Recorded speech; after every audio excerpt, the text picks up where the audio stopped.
We'd been married 40 years, and only after my domineering husband died did I learn he'd been harboring a first love. Since he had treated me fairly well while alive, the first thing I did after being reborn was transfer to his school to help him play matchmaker and win his wife. I tried everything, teasing him, setting them up, staging romantic moments, even a two-person performance at the school anniversary, and finally Ethan's birthday arrived. I prepared flowers and candles for him and confessed to the girl he'd liked for years. As a result, just as Vivian was about to arrive, I was blocked by Ethan in the restroom. He kept his head down, his eyes and brows flushed red. Between kisses he asked me, "Serena, when will you realize that the one I love is you?" The first thing I did after waking up reborn was run outside to see if the neighbors were still there. When I saw 15-year-old Ethan stuffing his backpack and climbing into the Cullinan, I let out a long sigh. So it was true, I'd been reborn, back into that bleak, lightless stretch of my youth. Before I could finish digesting it, I heard my mother's voice, full of disgust. "What ghost are you running around like at this hour? Looking like the Walking Dead, don't you know it's unlucky? Go change your clothes, don't offend people with that sight." She had never liked me.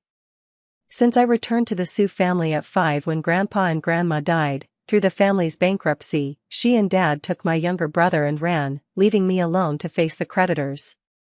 I never understood why it was always women. How could my mother favor sons so blatantly? So even long after we married, my sense of deserving remained very low. It was Ethan who held my hand and taught me, praising my strengths, who pulled me out of the quicksand of my family and helped me find a better self.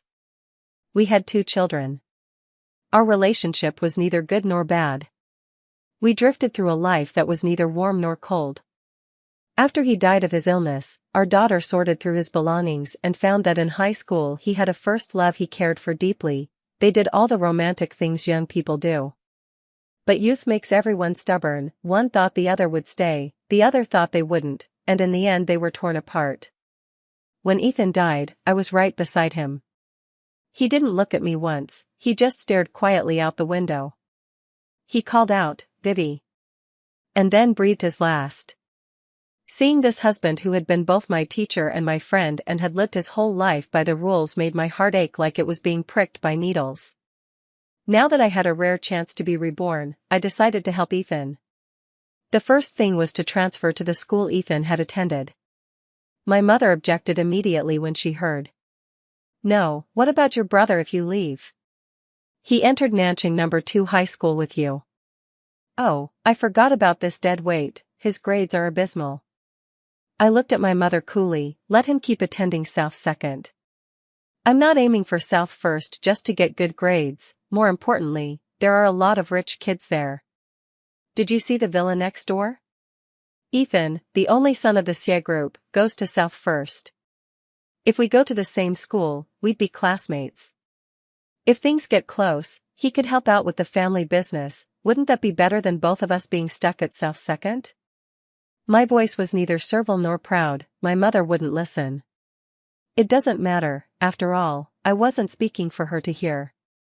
Sure enough, just as my mother was about to object, I heard my father clear his throat from the head seat. "Serena has thought this through completely. Let's do it." In the end, it was still my father who decided the household matters. So, under my mother's scowling gaze, I successfully transferred to South City No. 1 High. Ethan was in the top A class, and I followed him there. On the first day of school, I spotted him immediately in the center. 15-year-old Ethan didn't yet have the cold, decisive aloofness of someone in power. His brows and eyes radiated youthful energy. Next to him, a girl was coaxing her cheek, speaking softly. From a single glance, I guessed this girl was Vivian. I couldn't help but sneak a look at her. Very beautiful, with delicate features, her waist-length hair made her seem obedient and gentle. Her voice was soft, with a slight nasal tone, like a finely made, pretty doll. So Ethan liked this type, how strange. I unconsciously blew at the choppy short hair by my ear, the result of my mother complaining I was losing hair and cutting it with scissors. Then I plopped down right behind Ethan and Vivian. I greeted them. "Hello, I'm the new transfer student, Serena." Ethan didn't even turn his head, coolly working on his paper. Vivian, however, politely smiled at me. "Hello, my name is Vivian." After class, asking around the other students, I learned that this Vivian was truly a chosen novel heroine. Born into poverty but self-reliant and strong, she'd relied on scholarships to get into Nani and had kept pace with Ethan the whole way. Because the two of them did so well, they often paired up to discuss problems. The classmates had dubbed them the Golden Boy and Jade Girl. I remembered what Ethan wrote in that youthful diary: "Vivian is the most earnest, hard-working girl I've ever met, seeing what she's been through makes my heart ache." Perhaps it was during Ethan's day-to-day contact with her that he learned of Vivian's circumstances and his feelings began to stir. As for why they broke up, I actually heard a bit about it from my mother-in-law. It boiled down to Vivian feeling unworthy of Ethan and, out of pride, stubbornly saying she didn't love him. Ethan had a proud temper. After being rejected again and again, he left in bitter fury to study abroad. When he returned, he found that Vivian had already married and, by a twist of fate, ended up with me, and we spent our lives together. When Ethan and I were married, he was actually quite mild-mannered. He went about things the way one does, teaching the child, fulfilling the duties of a husband, without fail. So from beginning to end, I never felt that Ethan disliked me. It wasn't until he died that I understood the faint grievance woven through it. How could there not be regret? Such vivid, blazing love, lost in haste over a momentary temper.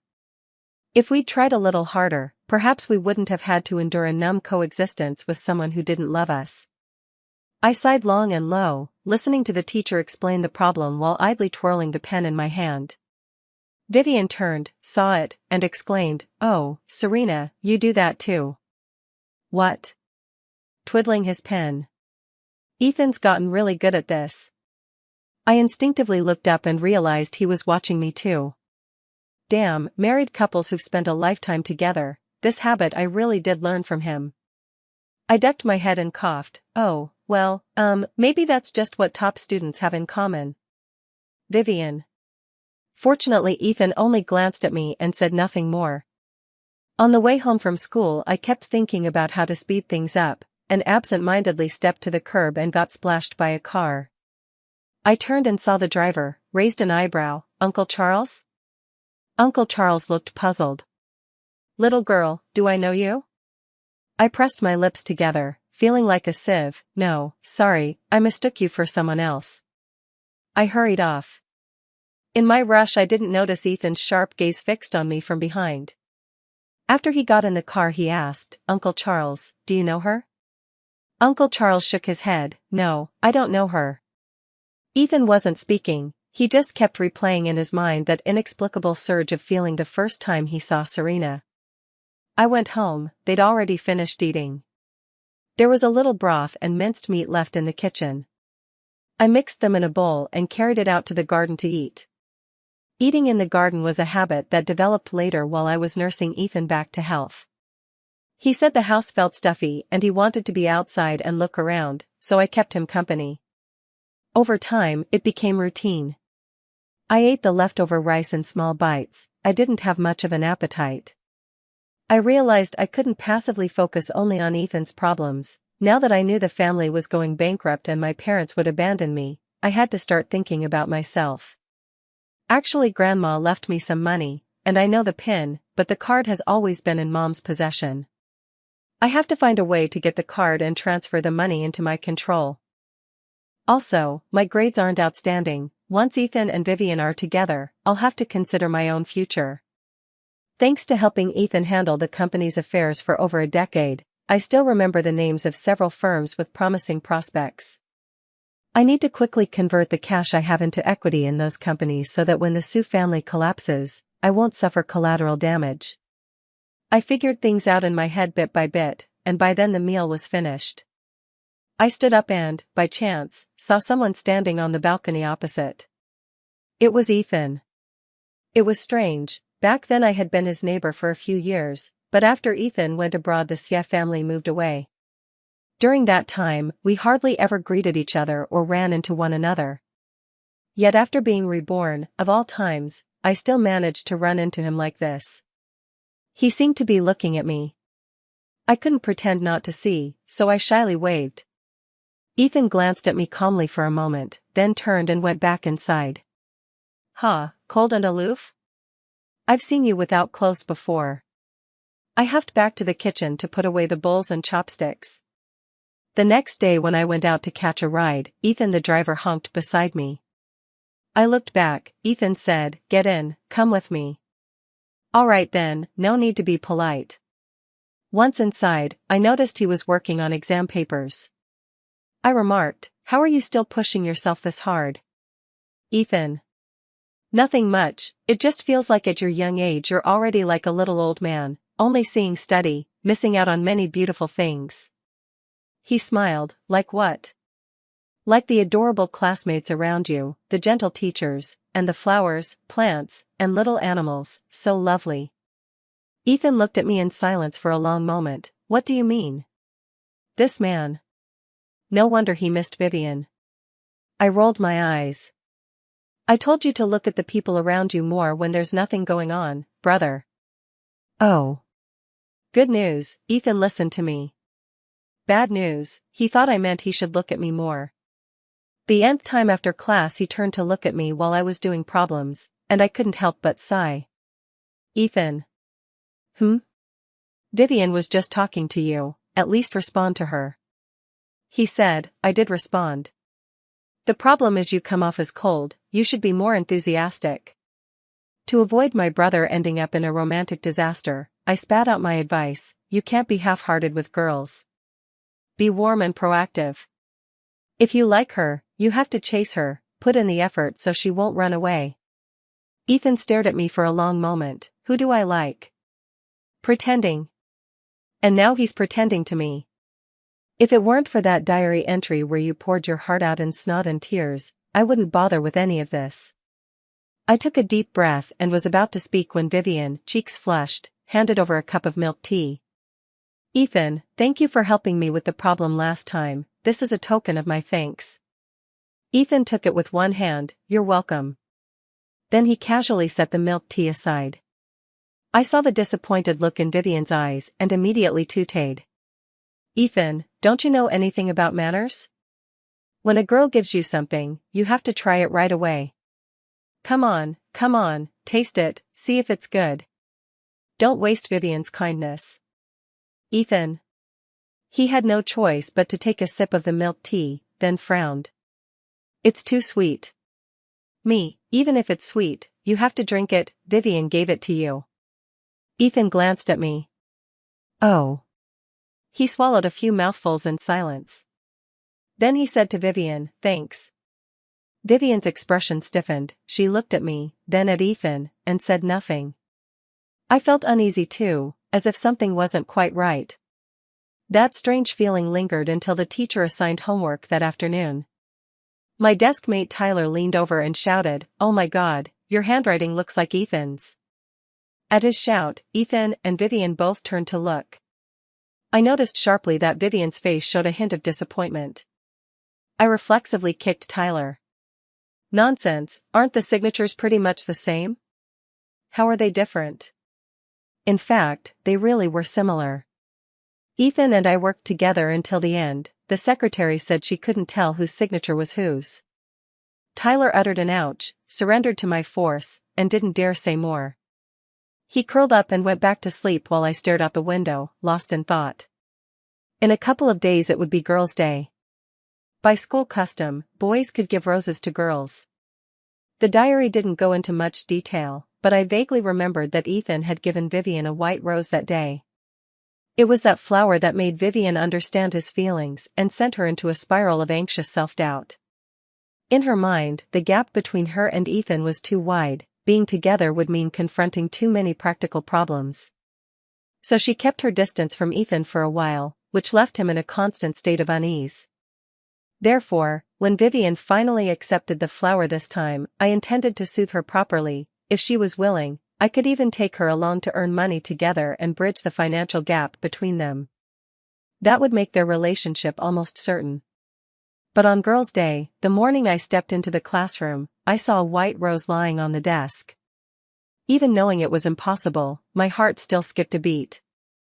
Who sent this? Me. Tyler walked over grinning. Do you like it? Looking at that youthful, lively face, I couldn't help but lick my cheek. Not bad at all, actually. After all, Ethan is going to be with Vivian. Me, finding myself a new little brother doesn't seem excessive.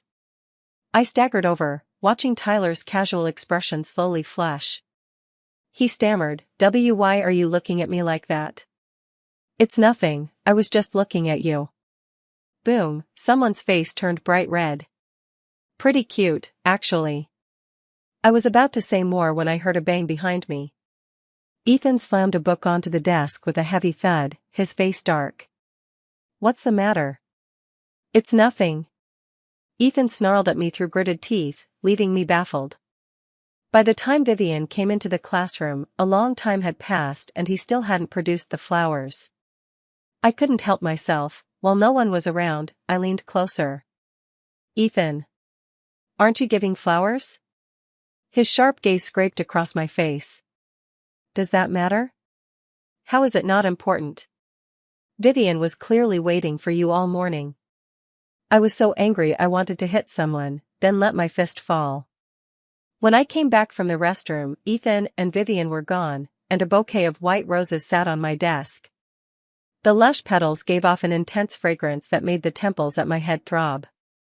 Which idiot is this? Can't even tell whose table the flowers belong to. I put the roses back on Vivian's table. When she came back and saw them, sure enough her eyes filled with tears. I timidly looked at Ethan, only to find his expression even stiffer. Ethan. Thank you for the flowers. For some reason Ethan's voice always sounded a little like gunpowder. I scratched my head. Could it be? I've lived 50 years, there's a generation gap with young people, and they don't like this kind of romance? It was as if God stepped in, another better opportunity presented itself. The 50th anniversary of Nanching No. 1 High School was coming up, and students were needed to perform. Our class drew one slot, and everyone was discussing what we should put on. I immediately shouted, Teacher, you could have Ethan and Vivian perform together, piano and vocals, that would definitely grab attention. Ethan has been studying piano for 10 years, and Vivian later became a singing and dancing performer with an excellent voice. The two of them on stage together, plus a double-A pairing, would surely be romantic. The homeroom teacher hesitated and looked at Ethan. He had almost never agreed to performances like this. Unexpectedly, in the next moment Ethan not only consented but said, Teacher, a piano and vocal number might be too simple for the school anniversary. If we want to win an award, why not add a dance? I remember Serena studied folk dance for a few years, we could have her join. That bastard, repaying kindness with hatred. I help you chase your first love, and you make me look ridiculous.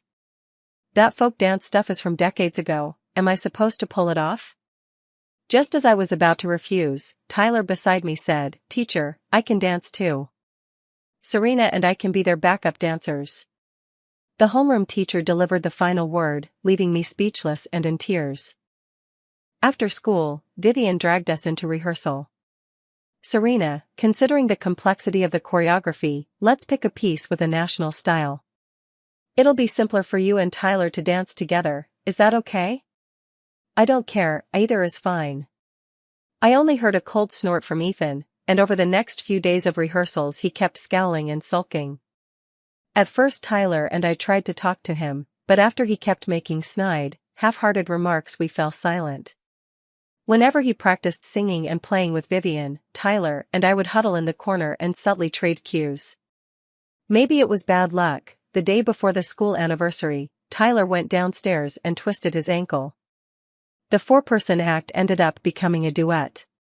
On the night of the performance, Ethan wore a suit, Vivian's long hair was softly curled, and under the warm yellow lights they looked perfectly matched. Even the neighboring teacher sighed, it's a shame if these two aren't together. Tyler sat next to me, Serena. Actually you're prettier than Vivian. That kid, his mouth is awfully sweet. I shot him a reproachful glance. Ethan saw it from the stage and his heart skipped a beat. The next second, a very small flaw crept into the piano music, one that only Vivian noticed. She gave him a barely perceptible look, followed his line of sight, and discovered Serena in the audience. Vivian couldn't quite say what she felt. It was a little like being scratched by a kitten. A burning pain, threaded with a deep sense of grievance. Ethan and Vivian still took first place. Back in the classroom, the homeroom teacher led the students in applauding them. A handsome boy and a pretty girl standing together, pure eye candy. Tyler and I watched silently from the audience. He suddenly nudged me with his elbow. Serena. Do you like Ethan? Me, how would you even think that? Tyler shrugged. I don't know, I just have a weird feeling, your vibes together are off. This kid is pretty perceptive. How could anyone not like Ethan? He's that outstanding. I still remember being hounded by my family over debts until I felt I couldn't go on, sitting in the park thinking of ending it all, and then meeting Ethan. He stood there looking steady and said, I know you. You're a daughter of the Sue family. Your family has gone bankrupt. If you don't mind, I can marry you and make you my wife. I can't quite put my finger on what I felt in that moment. It was as if a god had descended. I agreed almost without hesitation, not even daring to ask how he knew me. We were married for 40 years. Every time I thought of the life-saving kindness, I didn't want to say anything more. Whatever Ethan wanted, I gave him. Whatever he lacked, I filled. I spent almost all my strength, just to cheer him up. Only to find out at his death that he had never been happy. What a waste of my wasted life. So when I returned to this life, I didn't think twice. Ethan liked Vivian, so I threw myself into helping him get what he wanted. Now, watching the two of them on stage, inexplicably intimate, I thought, my scheme is going to succeed. It's not that I'm not sad. After all, having been together for 40 years, letting go of something precious isn't easy. But whenever I imagine Ethan truly happy from now on, I can't help but feel comforted. It's good, at least in this life, he will have no more regrets. Ethan's birthday was coming up soon, and Vivian came to me saying she wanted to confess her feelings to him. Looking at this stubborn yet independent girl in front of me, I felt a swirl of emotions. What do you want me to help with? Vivian said, I want you to help me set up the confession venue. That was like driving a knife into my chest. I couldn't show it hurt. The closer she got to complete success, the more I had to pretend it was nothing. To give them an unforgettable memory, I paid out of my own pocket to upgrade Vivian's venue to a more luxurious hotel. In the Sky Garden at the center of the city, white roses filled the space. Pink candles were laid out in the shape of a heart, just waiting for the girl to stand in the middle. I had spent the whole night busy arranging it. By the time I finished the last bouquet, I was nearly lightheaded. With the last of my energy, I called Tyler and asked him to help get the lead and the classmates to come over. I went to the restroom to wash my face, planning to go home and sleep afterwards. But as soon as I came out of the inner room, someone led me to the stairwell landing. The person was steaming with heat, clearly having just run over. I lifted my head and fell into a pair of eyes where dark currents surged. Ethan? What are you doing here? No, shouldn't he have gone to the garden? I was about to point behind me and tell him he was in the wrong place when he clamped his hand around my neck. Serena, what are you doing? Me, huh? Helping Vivian confess to you. Why would you help her? Aren't you two into each other, mm? His scorching lips silenced my protest, and only in the next second did I suddenly realize what Ethan was doing. You're insane. My hands were pinned above my head, Ethan holding my waist and pressing me tightly against him. A familiar yet more hormonally charged scent reached me, almost effortlessly unbalancing my heart. Involuntarily, I lifted my head and began to respond. Sensing my movement, Ethan grew more excited. He slid my hand into the hem of his shirt, their kisses making wet sounds. I don't know how long it lasted before our lips finally parted. Threads of saliva were drawn out and Ethan licked them into his mouth. He asked me softly, Serena, when will you realize that the one I like is you? My head went blank with a boom and I froze in place, and the next second I fainted. I had a fever, having been out in the wind all night, the fever made me muddled. In the haze I seem to hear someone speaking. When do you think she'll wake up? I don't know, but with Alzheimer's in the middle to late stages this kind of thing will only get worse. You need to be mentally prepared. I understand. I opened my eyes slowly and saw an elderly version of Ethan standing at the bedside. I propped myself up and called, "Ethan." Only then did I realize how terribly hoarse my voice was. He hurriedly ended his call and came over to me. "What's wrong? Where do you hurt?" I shook my head. "Nothing. I wasn't in pain, just a little dazed." How could everyone around me have aged after I fainted? And Ethan, wasn't he dead? How had he come back to life? So did my assist actually work or not? Are Ethan and Vivian together? I pursed my lips and chose my words carefully. Well, Vivian. Before I could form a sentence, the door was pushed open. Vivian, whose hair was just as gray, walked in wearing a robe. "Serena, how are you feeling today?" "Me, I'm okay, eating and sleeping fine." Vivian gave Ethan a look, and he followed her out. Once they were gone, I hurriedly searched around for clues, trying to figure out what was going on. I found nothing, only a diary on the bedside table. Oh my, Ethan, how could he leave something like this lying around? I flipped open a page at random. It read, "If I had known our time together would be so short, I would have cherished every moment." The handwriting still held a faint dampness. I was about to read further when Ethan returned. He stroked my cheek and looked at me gently. "Do you want to go home?" I nodded numbly. "Okay, let's go home." Actually, I didn't know which home to go to, but I was afraid Ethan would notice something was wrong, so I quietly followed behind him. The driver who came to pick me up was unfamiliar. Once in the car I looked at Ethan. "What about Uncle Charles?" He paused for a moment. "Uncle Charles is retired. The one driving now is his grandson." Oh, so we'd gotten that old. Back home, a whole crowd of men, women, old and young had gathered. Some called me Mom, others called me Granny. I didn't recognize a single one and had to go through the motions of greeting them. Funny thing is, before I was reborn I clearly had younger generations, now I couldn't remember a single one. It seems that when people get old, their brains really do fail them. After we got back to the bedroom, Ethan followed and helped me onto the bed, then lay down beside me. "Aren't the children going to mind you acting like this?" "It's fine, they're part of that family too."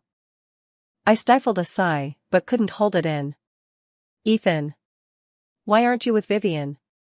Ethan exhaled helplessly. "Why would I be with Vivian? I don't even like her.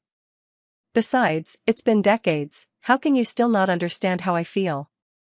The grievance in his voice made my heart ache. I slipped closer silently. "I'm sorry, my mind's not good, I can't remember clearly." I couldn't tell what was happening anymore, what had happened between Ethan and me. He stroked my hair gently, then kissed my forehead. "It's okay, Serena. I've always been here." I slipped into a haze of murmurs and fell asleep, sinking into an endless dream. When I opened my eyes again, 15-year-old Ethan was sitting beside me, stroking my hair. His gaze was tender. When he saw me dazedly lean in to kiss him he murmured, "You're awake?" What's going on? Didn't I get old?" Before I could collect myself, my phone rang. Vivian's wailing cry came through. "Serena, you shameless woman. I clearly told you I was going to confess to Ethan, and you went and stole him away halfway through." I went numb. How did I forget about this?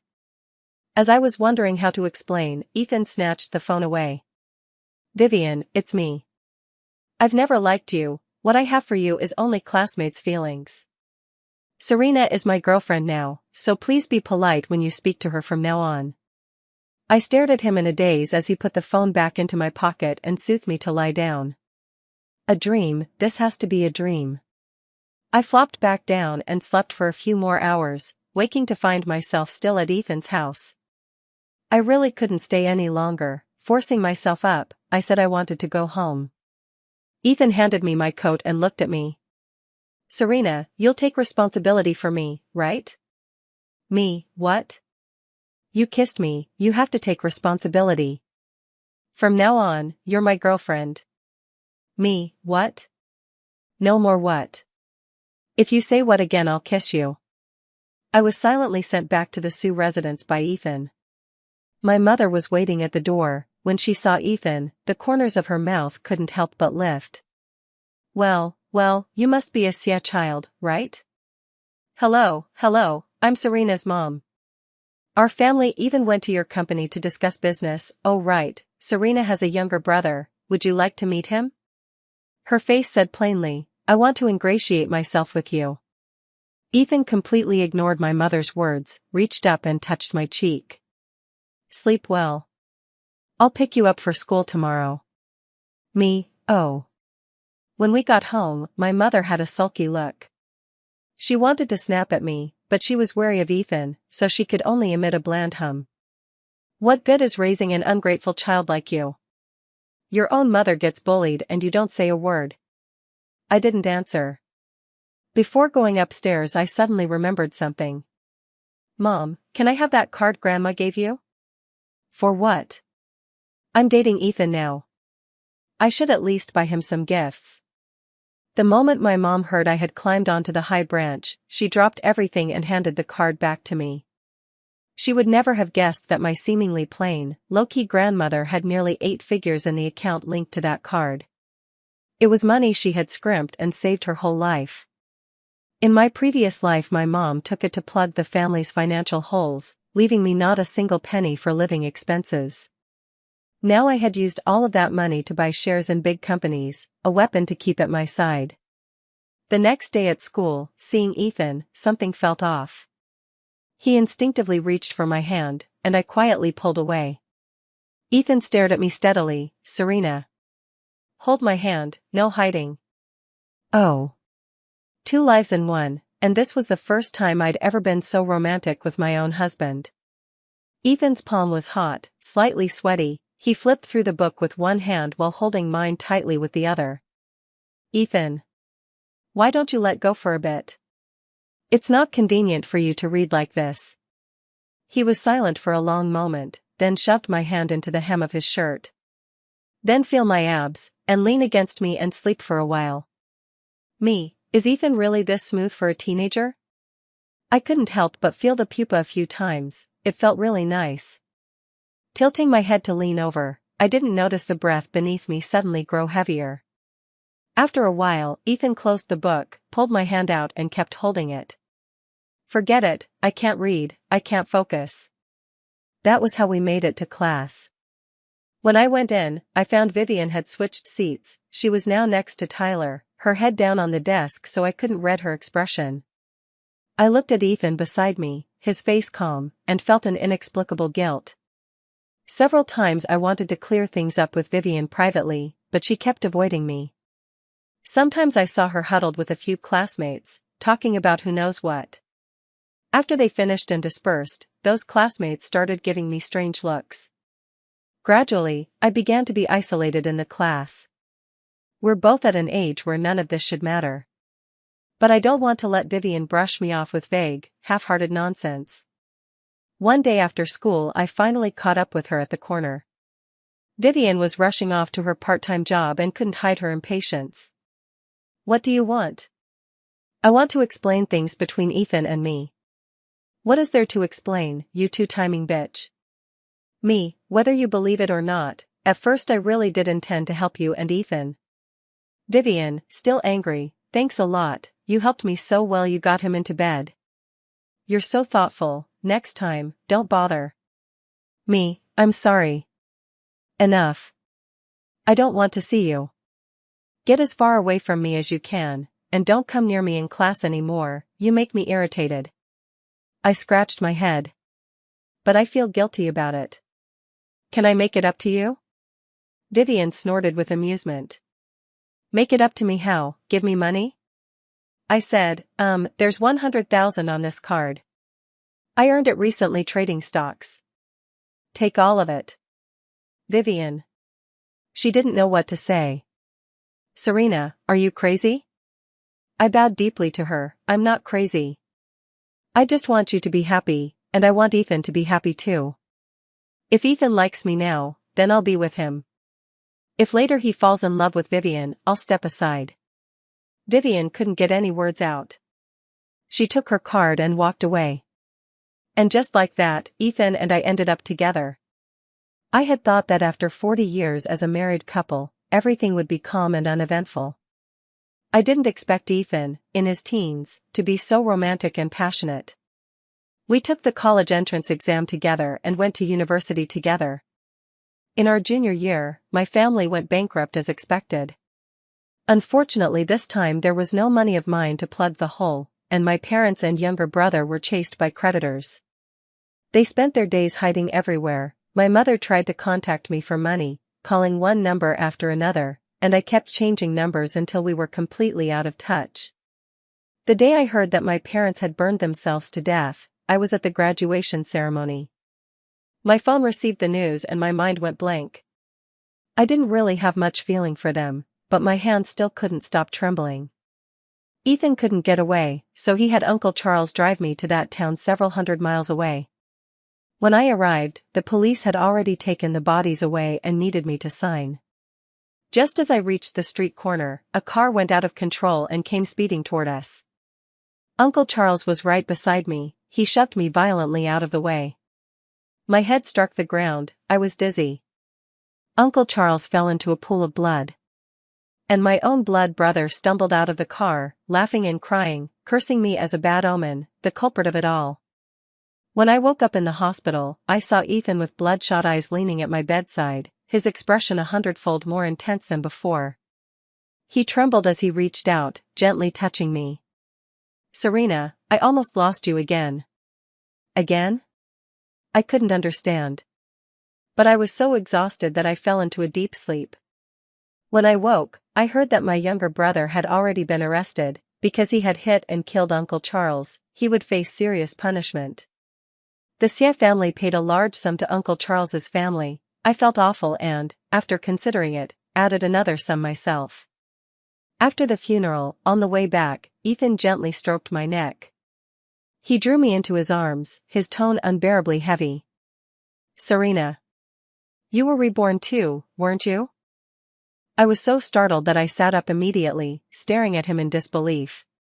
In Ethan's clear eyes I could see the deep traces of time. He bent his head and kissed the corner of my mouth. "Actually, me too. Do you know? After I died, my soul did not dissipate, it stayed hovering around you. At first I did not understand why, until you opened my diary and showed that shattered, sorrowful expression. Then I realized there was regret in my heart.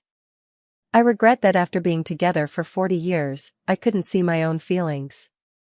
Only after I died did I discover how unwilling I was to let you go.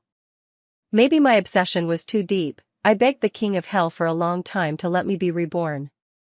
The moment he said that I got angry and shoved him away. Bullshit. The name you were screaming before you died was clearly Vivian." Ethan was speechless and choked up. "I didn't call her name. I was dazed. I saw you in the park trying to kill yourself, and I kept trying to stop you." "What?" "As if."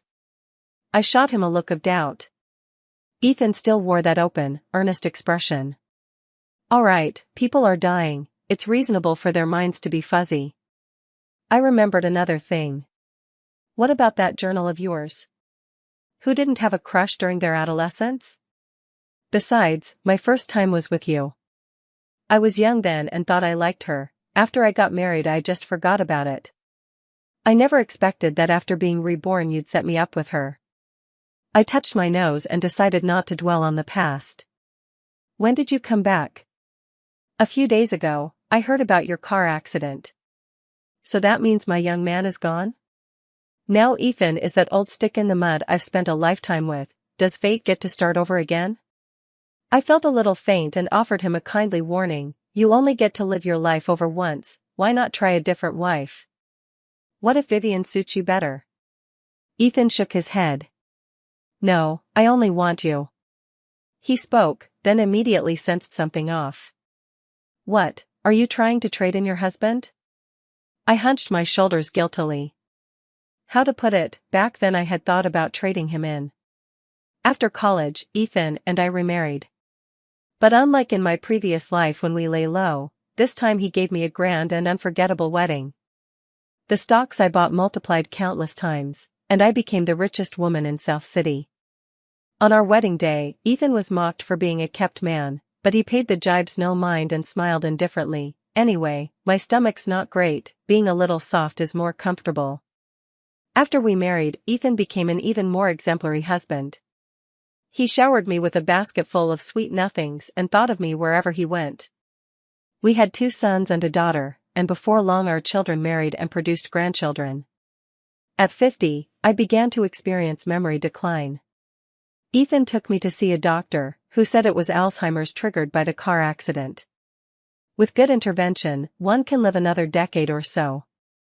But clearly, I wasn't very lucky. The disease progressed many times faster in me than in others. By 53, my thoughts were completely muddled. Ethan resigned from his board positions and devoted himself to staying by my side. My memory had faded back to when I was 4 or 5. Seeing him I asked, "Why didn't Mom come pick me up? Is it because I wasn't good?" Ethan coaxed me, "No, Serena, you were very good." "Then why did they all abandon me?"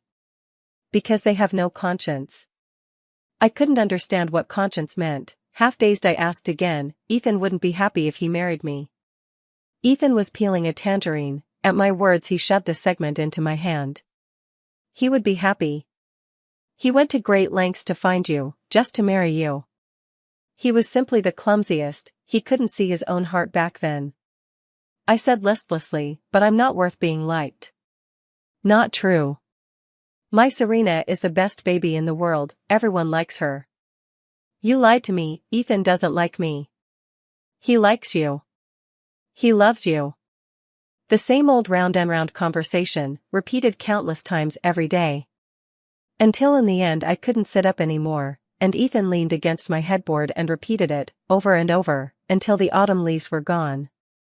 I slept through that bitter winter. Ethan's perspective, actually, the day of the transfer wasn't the first time Ethan saw Serena. He had seen her the day the Sia family moved. A thin, small girl, holding a cookie in her mouth, she barely took 2 bites before being chased and slapped by her own mother. Her hair was very long, her head hung low, and she seemed lost in thought. She looked utterly pitiable. Her mother saw her too and sighed, "That Sioux family really disgustingly favors sons over daughters." I heard from the neighbors that they left this daughter to be raised by her grandparents until she was 5. When they brought her back it was nothing but beatings and scolding, and they've made the child so timid and fearful. At the time Ethan could only think that Serena was like a kitten. He hadn't expected that when they met again she would seem like a different person. Her long hair was all tied up behind her head, and the choppy short cut gave her a distinct edge. That most unusual pair of eyes, Ethan kept feeling that they were familiar somehow, as if he'd seen them somewhere before. Not until he went home that night to wash up and looked in the mirror did he see his own eyes. His heart couldn't help but tremble. In this world, there could really be such a coincidence. From then on, Ethan found himself unable to stop noticing her. When did he realize his feelings? Ethan felt it was fairly early. When he saw Serena and Tyler with their heads close together, whispering, a spike of jealousy surged up that he couldn't hold back. Even without having been in a relationship, he understood that this was jealousy. Ethan thought about how best to confess. But that little girl kept shoving him toward other people, as if missing Vivian would be some terrible regret. It wasn't until many years later, after reborn Ethan disappeared and the Ethan who retained memories of both lives was left behind, that he hazily understood why he could never help wanting to be better and better to Serena. When they were together, they were like friends, like comrades, but not like a married couple. Serena had never brought up emotional needs, so in the last life Ethan never responded. Their hurried, regretful lifetime passed them by. Fortunately she woke up early in this life. Fortunately the young Ethan wasn't so awkward, he gave Serena all his love eagerly. Together they argued, got jealous, teased and squabbled, sweet like any ordinary couple. In old age, Ethan occupied this body. Watching them chew over memories and walk hand in hand, he remained gentle, but there was now a deep, inextricable warmth as well. On the day Serena died, old Ethan passed away too. Before he left, he said, "Thank you." When he opened his eyes again, the room was completely silent, only the machines had flattened into straight lines. Ethan rose and kissed the person on the hospital bed. "I love you, Serena."